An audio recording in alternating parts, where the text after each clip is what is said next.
Yeah, I think first you're right. There's a lot of consolidation in the HVAC industry, and of course, Bosch, having made its largest acquisition in the Bosch history in this sector, has contributed quite a lot to that consolidation in 25.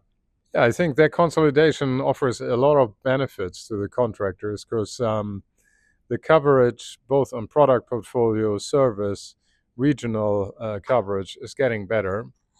The number of brands, the number of differentiated channels, there the options get bigger. So contractors can offer eventually to what they are looking for, which is better customer service. Yeah, I think the first half of 26 will be equally challenging as the second half of 25 because there's still overstocking and the effects of the refrigerant change ongoing.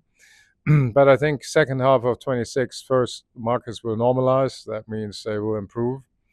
And then we see a replacement cycle from historic installations picking up. So into 27, we think there is a single-digit growth in the market constantly, so to say, possible.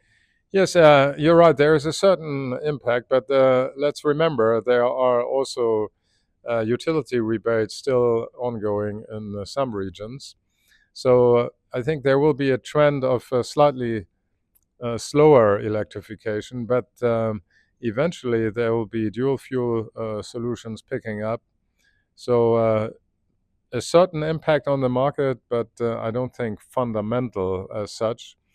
Affordable housing is, of course, another trend, so there will be the need for affordable solutions, let's say, more significantly expressed than before.